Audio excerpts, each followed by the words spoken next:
Maria! Shadow the Hedgehog. It's widely accepted as the start of the dark age of Sonic. Almost everyone will tell you how it was a massive failure and how bad of a game it is. So what can I say about this game that hasn't been said already? Well, for starters, let me just say that I unironically and unapologetically love this game. This is my comfort game. And maybe that's because it's an absolute mess that doesn't make sense, just like my life. But I can't hate this game. Don't get me wrong, I definitely have problems with it, and a big one in that, but I try not to dwell too much on it. It tries some new things which is commendable, but the execution isn't that great. Let's just say that it has a lot of issues and problems. A lot of questionable dialogue as well. Disgusting black creatures, get out of my sight. But there is some enjoyment to be found and a powerful message within all the chaos that I will reveal later in the video. So stick around as I go through the good, the bad, and the edgy. So drop a like on this video, subscribe to the channel, and leave a comment on what you think of Shadow the Hedgehog. Go check out my Sonic Heroes video as well afterwards, but now let's look back at the uncontrolled chaos of Shadow the Hedgehog.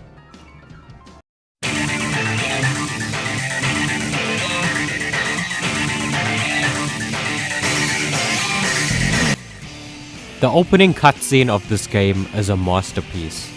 I'd say it does well at displaying all the main elements of the game in it, and it does a good job at generating excitement and hype and curiosity. We get bits of everything in the opening, from Shadow using guns and vehicles and different chaos powers, his morality being questioned and misguided, and him not knowing what the hell is going on, as well as all the different groups and factions involved in the story, such as Sonic and his friends, the Eggman Empire, the Gun Soldiers, and the mysterious Black Arms aliens. The closing shot of Sonic seemingly dying while Shadow stands over him emotionless with the gun in his hand was a bit ridiculous, but it definitely shocked me the first time I saw it. And let's not forget the absolute banger of a theme song playing, which is Crush 40's I Am All of Me. This song alone is probably 90% of why I can overlook any faults this game has. The music in this game is just phenomenal. All the theme songs and stage themes and OSTs are just brilliant. The opening scene may have been a bit over the top, especially by the end, but it does a good job in showing you what the game was trying to go for, I guess. And it sets a certain tone. Aesthetically, I think the game does a fairly decent job. The Sonic Heroes character models are carried over into this game, and I honestly like those. They were polished and vibrant. The color schemes are not as dark as you'd think, although it is puzzling as to why the aliens are called the Black Arms, and everyone refers to them as black creatures, yet they aren't black at all, unless it's in the CG cutscenes maybe. Level design is mostly decent. I'd say there's a few levels that capture the chaotic nature that this game was trying to go for, but some of the levels in this game are just straight up god awful. And I want to say this now before I go further. This game tries desperately hard to be edgy and dark, and while some of it does seem cool and there is potential in some areas, it feels very forced and nonsensical. And as a result, this review / retrospective might be a bit all over the place in some parts, because that's just how the game is, honestly. The tone shift from Sonic Heroes, which I said was a fairly light-hearted game, to this, without a smooth and natural transition, feels very disconnected. Let's look at the change from Jak 1 to Jak 2 as an example, and I'm probably gonna cover those games down the line. Jak 1 is very much a children's game.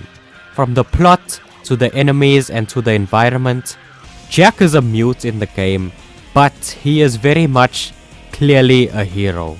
But then in Jak 2, he speaks his first words, he's angrier and he's vengeful, he becomes an outlaw, a renegade, an anti-hero of sorts.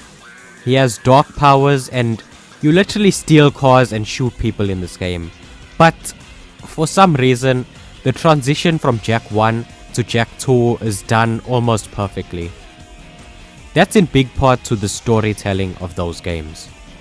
There's a reason why things are the way they are in those games and it's conveyed to the player quite well. The storytelling in Shadow the Hedgehog is abysmal. Like, Shadow as a character had some previous existing elements that could have made it work because he's also an anti-hero, but he's not Vegeta from Dragon Ball Z. More on the character later though. We don't know why all of a sudden Shadow is using guns and riding motorcycles, other than it just looking cool, because I'm pretty sure that Shadow is faster than a motorcycle and his powers are more effective than using bullets. And the swearing. The amount of times that characters needlessly say damn in this game is like when a 4-year-old hears a new word for the first time. Damn it. Damn, not here. Don't let the black creature. Damn, they got away. Leave it to me. I'll chase them down. Damn, a dead end. Guess we have to take our chances with the tornado. Damn, only 5 minutes left. Let's hurry. Damn it! We only got 1 more minute before all the bombs go off! Damn, we've been detected. Where's that damn 4th Chaos Emerald? Damn you! Shadow, damn you! It's been 50 years. Justice will finally be served. Damn it! What does it all mean? With the power of these emeralds, I'm going to destroy this damn planet. Damn you! No! It's not true! It's just ridiculous. And some of the missions in this game are really out there. Like, I don't know, let's bomb the city or let's assassinate the president. I can laugh at the sheer over-the-top nature of this game, so it really doesn't bother me too much. But I'm getting ahead of myself. Let's start at the beginning of the story. Our story begins with Shadow on a hilltop, still suffering from amnesia like in Sonic Heroes, with the only memory that he has being his name and watching his friend Maria being murdered in front of him by a gun soldier. He doesn't even remember who she is though, but he keeps having flashbacks of this very moment. Then all of a sudden, aliens just start falling from the sky and start wrecking stuff. Shadow watches for a bit before he's like, "Look how pathetic they are. I don't have time for these humans." Showing that he doesn't care about saving them or helping them, which is one of the many times this game gets his character wrong. Although Shadow doesn't have his memories, he still has a heroic heart. In Sonic Heroes, literally the first thing he does when he wakes up is he saves Rouge from getting shot, even though he doesn't know who she is or what she's doing. Anyways, as Shadow is about to turn and leave, a projection of the leader of the Black Arms aliens, Black Doom, appears and tells Shadow to find and deliver him the 7 Chaos Emeralds as promised. Or as I like to call them, A jewel containing the ultimate power. Shadow doesn't know who he is and how he knows him, but he decides that the only way he's going to find out more about his past is by getting the Chaos Emeralds. So he sets out to do just that. From here, we literally dive into the first stage of the game, Westopolis. Now I'm going to start talking about the gameplay. Controlling Shadow here is more or less like controlling Shadow or Sonic in the other 3D Sonic games. There's jumping, spin dashing and homing attacks, but then here you can also punch and kick with Shadow, which I literally 1,000,000,000% never used. The reach is just too terrible. Your arms are just too short to box with God! But the good thing is that you don't ever need to use it anyways, because in most cases the homing attack will suffice and serve you well. The game also has gunplay as showing in the opening cutscene, and despite how it may look at times, it's actually quite fun. There's a wide variety of weapons to use in this game too, so it's fun to try different ones. I know Shadow using human weapons looks a bit weird, but I think it'd be okay if it is just the alien weapons. Again, Jak 2 introduces gunplay, but those weapons fit the world that they're in and they don't look out of place like how some of the weapons in this game that Shadow uses do. The game also has a morality system, meaning each stage has at least 2 to 3 different missions. Based on which missions you complete will decide which stage you go to next and how the story plays out. There's hero missions where you mainly help Sonic and his friends, and dark missions where you help either Eggman or Black Doom, and normal missions is just you ignoring them and heading to the gold ring. I don't like how this game is marketed as nobody can tell Shadow what to do or Shadow can do whatever he wants, because this game is just filled with people telling you what to do. I guess their idea was that you can choose who you want to help or what you want to do, but it just gets so annoying. One of my favorite parts of playing as Shadow is the gauge system. There's 2 gauges on the screen that when filled will allow you to use 2 of Shadow's ultimate powers. Acts of Heroism will fill the blue gauge, which will allow you to use Chaos Control. This will allow you to fast forward through stages and move ahead. During boss fights, however, Chaos Control will instead slow down time, leaving the boss open to a punishing attack. Acts of Evil will fill the red gauge, which will allow you to use the ultra destructive Chaos Blast. This move lets out a massive burst of chaos energy and it hits everything and everyone within the blast radius. When the gauges are full, your ammo is infinite and you don't take damage, so that's a nice secondary use for them. That's basically the gist of playing as Shadow. You can also ride motorcycles and cars and other vehicles, but most of the time they aren't very necessary. Let's go back to talking about how messy and confusing the story is. So, how do I even do this? Okay, stage 1 is Westopolis. In this stage you have the option of doing either a hero mission, which is helping Sonic defeat the Black Arms in the city, a dark mission, which is taking out the gun soldiers, or a normal mission, which is getting to the gold ring. Hero, normal, dark. 3 parts. Simple enough, right? The problem is that you have these options in just about every stage. So if you wanted to, you could flip-flop between good and evil and it would just have literally no impact on the story. Like, everyone will just treat you the same regardless. Like, oh, the last time you helped the evil guy cripple our forces, haha, anyways, wanna help me out now? Or Black Doom, for example. And God help me, he is voiced by Sean Schemmel. If you don't know, Sean Schemmel is the voice of Goku. For example, you can just keep ignoring him for the entire game and he'll just keep asking you to do stuff for him like you've been actually helping him out all this time. Like, bruh, take a hint. At least in the first stage, he actually reacts to you not doing the missions. If you do the normal mission instead of his mission, he'll come up to you and be like, "You deliberately disobeyed me, Shadow." And he sends you to these temples as punishment.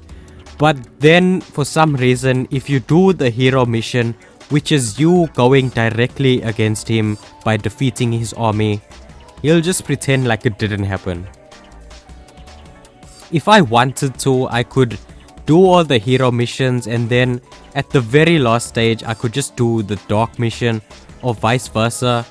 Being able to change your alignment on a whim is not practical. Depending on which mission you do, it'll send you to a different stage. So whatever stage 2 you go to, for example, will rely on the mission you did before. And whatever mission you do in stage 2 will decide which stage 3 you go to, and so on. In total, the number of stages is as follows: 1 stage 1, 3 stage 2s, 3 stage 3s, 5 stage 4s, 5 stage 5s, and 5 stage 6s. With stage 6 being the final stage of the story. Stage 6 will only have a hero and a dark mission, and whichever one you do will determine who the final boss is. Since there's 2 outcomes for each stage 6 and there's 5 stage 6s, that makes for 10 possible endings. But there's a bunch of story parts that you can take to get to those points. No, really, there is. 326 to be precise. And guess what? The developers even named each individual part as well. I like replayability as much as the next guy, but at least make it good replayability that actually makes sense. Not whatever this is. Like, I'm not even sure if I'm correctly conveying this picture to the people who haven't played this game. It's just so messy.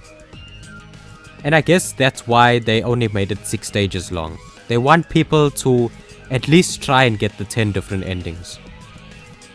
As for the content within the stories, well, let me just try and pick out the important bits and highlights, because if I had to go through every individual part, we'd be here for a while. Remember, that's 326. This is just my headcanon, but I think for the most part that each stage and each mission takes place in its own separate universe. Like, they are all mostly hypothetical what-if scenarios, because very few of them actually feel connected to one another. It just feels like a jumbled up mess that we as players have to try and piece together by ourselves.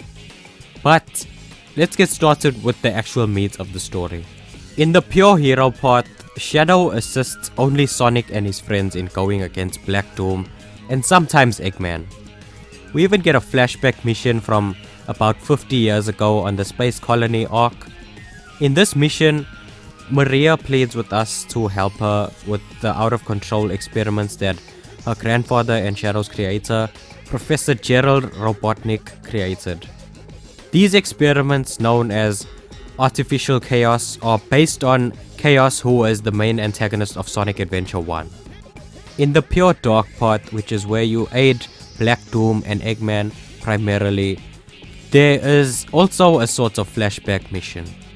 Black Doom somehow recreates the day that Gunn raided the Ark, which is the day when Maria dies in hopes of fueling the hatred of humanity within Shadow's heart. I think this is the part where you allegedly blow up a city and try to take out the president. Within the various story parts, we see the following. It's basically a 3-way war between Gunn, Eggman, and the Black Arms, with Sonic and his friends siding with Gunn. The president seems to have a lot of faith in Shadow as well as Sonic. The Gunn commander holds a grudge against Shadow because he blames him for the death of Maria and his family, which makes no sense because Gunn were the ones who killed Maria, which means he grew up to join the people who killed his loved ones. Black Doom has been around for at least 2000 years and his comet passes by Earth every 50 years. He helped the professor create Shadow, meaning Shadow is a part of the Black Arms. The Gunn commander saw all of this transpire. Maria dies protecting Shadow. In her last moments, she sent him to Earth in an escape pod, but he was captured anyway until he got released in SA2. It's likely that one of the reasons why the Gunn massacre occurred is because of the incident with the Artificial Chaos.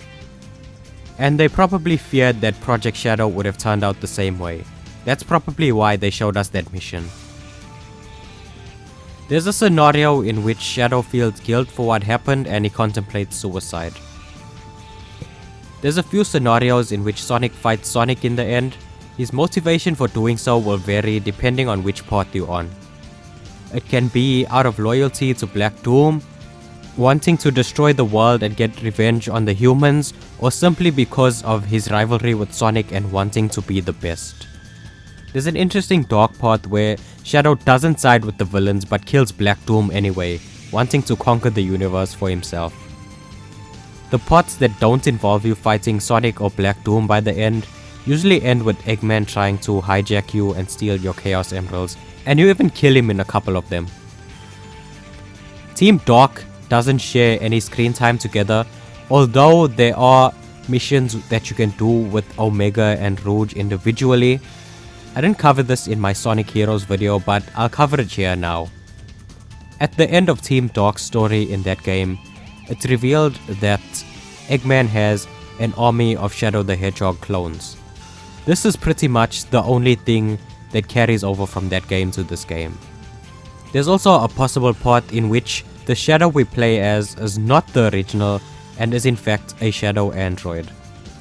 Depending on which ending you get, he will either declare himself as superior to the original, or he takes over the Eggman Empire with his fellow androids. Both scenarios end up with him killing Eggman. I think this covers some of the main points of the story. I'm not even sure at this point because there's so many, but I tried to point out the more important bits. If I left out anything, then feel free to comment, because Lord knows how much I'm trying to make sense of this game and it's driving me insane. Anyways, once you get all 10 possible endings to the game, just like in games previous, you will unlock the last story. While there is doubt over what's canon and what's not in the other stories, this is the actual, real, canon, 100% legit ending of the game. The last story begins with Shadow on the Black Comet, celebrating the fact that he has all the Chaos Emeralds. Black Doom appears and congratulates Shadow, stating that their ritual can now begin, and he asks Shadow to give him the Chaos Emeralds. Sonic and his friends appear alongside Eggman, and Sonic asks Shadow to give him the Chaos Emeralds as well. Eggman tells Shadow not to give them to Black Doom, while Rouge adds that they're planning to destroy the planet. Black Doom laughs this off and reveals that he actually doesn't want to destroy the planet, instead wanting to use the humans as slaves and livestock of sorts. And with that, he takes the Chaos Emeralds from Shadow and performs a supercharged chaos control, teleporting the comet down to the Earth. The reason he needed the Chaos Emeralds in the first place was to do this all along, since the comet wasn't powerful enough to pass through the Earth's atmosphere. He reveals that he made a deal with the Professor. In exchange for helping create Shadow, he promised to deliver him the 7 Chaos Emeralds. In other words, this is why he was created. To be the ultimate life form, and as well as to help Black Doom. Eggman is shocked at the idea of his grandfather betraying his own people for research, while Sonic and Knuckles get ready to attack, and then all of a sudden, everyone just gets paralyzed by a mysterious gas. Black Doom then sends some of his offspring to devour them. Shadow meanwhile has a bunch of different voices playing in his head, trying to pull him in different directions, before he eventually snaps out of it and stomps one of the creatures. Shadow declares that he's leaving his past behind him and that no one can tell him what to do now. And then he vows to destroy Black Doom. Shadow then chases after Black Doom while everyone cheers him on, still frozen. From here we play The Last Way, which honestly might be the best stage in the entire game. I like how it's dependent on you using chaos control to get through it. At the end of the stage, Shadow catches up to Black Doom. Black Doom tries to convince Shadow that this is the only option for humanity, as they'll probably self-destruct anyways, but Shadow doesn't listen. Black Doom then reveals that since his blood was used to create Shadow, then he can control him, so he attempts to do just that.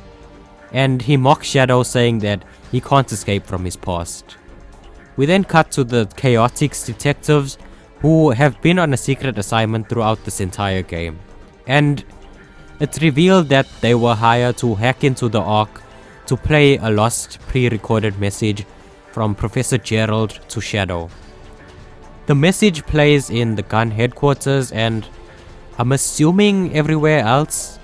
It's not really explained, but it plays for Sonic and the others as well as for Shadow and Black Doom.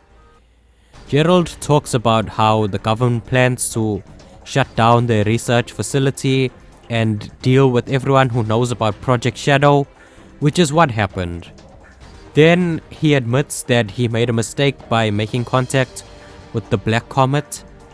Then he reveals that he came up with a plan to stop the aliens that involved using the Chaos Emeralds that they intended on using. He planned to use the Emerald's power to charge the Eclipse Cannon, a weapon that is powerful enough to destroy planets and stars. He then pleads with Shadow to stop them and states that he's the only one who can. Maria then appears in the video telling her grandfather not to worry and that she and Shadow will protect the planet, to which Shadow seemingly looks down in sadness. The message ends with Black Doom scoffing at this idea and saying that Shadow is now under his control before Shadow just breaks free. Shadow now understands his purpose clearly now, which is to protect mankind. He vows to keep his promise and states that he is going to put the past behind him. He then launches an attack at Black Doom, but Black Doom is able to vanish, leaving the Chaos Emeralds behind. He then tells Shadow to prepare to die and that he's going to witness his true wrath. Shadow then takes the Chaos Emeralds and uses them to transform into Super Shadow, with the small instrumental of I Am playing, as well as Live and Learn to get us hyped as Shadow flies out for the final fight. Now it's the final boss of the game. Super Shadow versus the now transformed Devil Doom. With I Am All of Me playing during this fight, and honestly I have goosebumps thinking about it right now. You don't take damage while playing as Super Shadow, but if you run out of rings then your form will run out, meaning you lose. The actual boss fight isn't too fancy, although I must admit that Devil Doom was quite scary as a kid. While playing as Super Shadow, you can fly and dash through the air and shoot energy blasts. You can charge up an energy blast to launch a giant chaos spear as well. You will also have access to your gauge powers like Chaos Blast and Chaos Control, so you'll be quite powerful in this fight. Devil Doom basically just shoots flames and lasers and launches buildings at you during the entire fight, and he's pretty much invincible except for his one eye that travels back and forth between his two heads. So you have to focus your attack on that point. I think Doom's biggest mistake was leaving the Chaos Emeralds behind, because if he just took them with him then he would have most definitely won. He even states midway through the fight that he perhaps underestimated the power of the emeralds. Like, bruh, your 50-year plan revolved around them. Of course they're gonna be powerful. I actually struggled a bit with this boss fight at first, but eventually I was able to defeat him. Nothing too complicated, but I'd say it was a serviceable boss fight. The music, of course, carries. This is the end of you, and the end to my cursed past.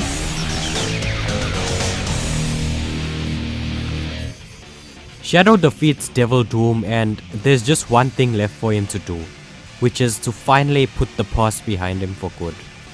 He chaos controls with the Black Comet in his hands, and he uses the Eclipse Cannon to destroy it.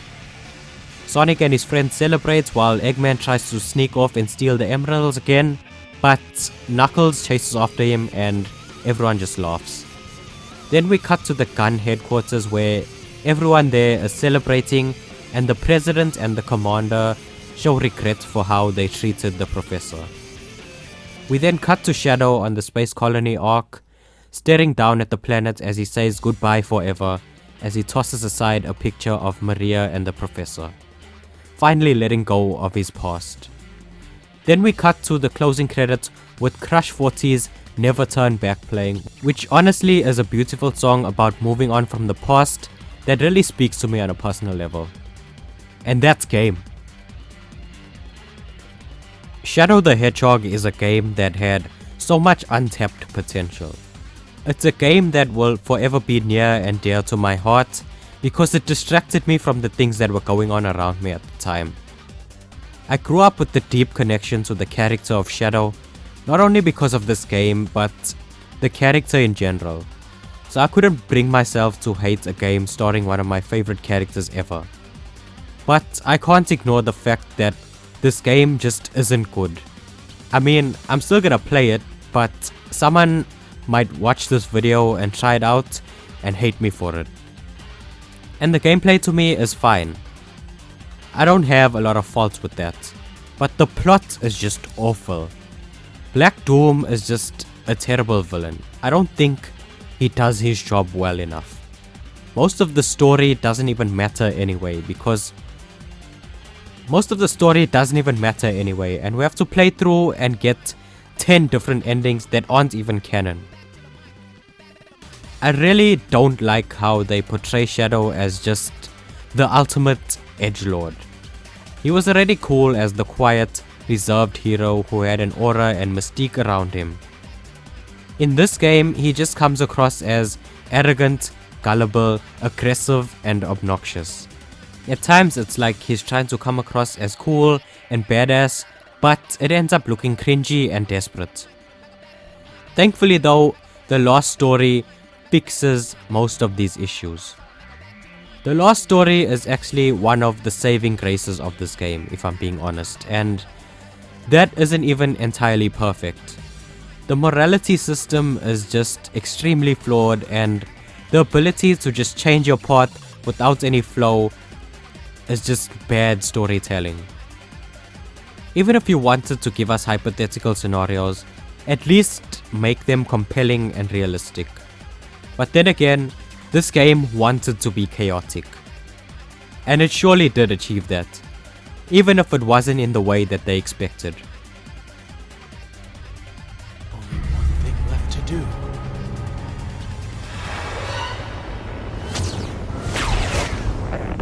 To put the past behind me. Chaos Control! And hidden within the chaos is a powerful message. Putting the past behind you and moving forward.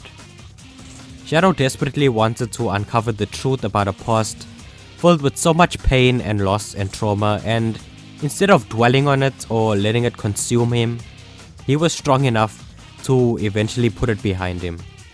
You can't blame him for being curious about who he is or for what purpose he exists, but once he finds his reason, it gives him the motivation to keep fighting on.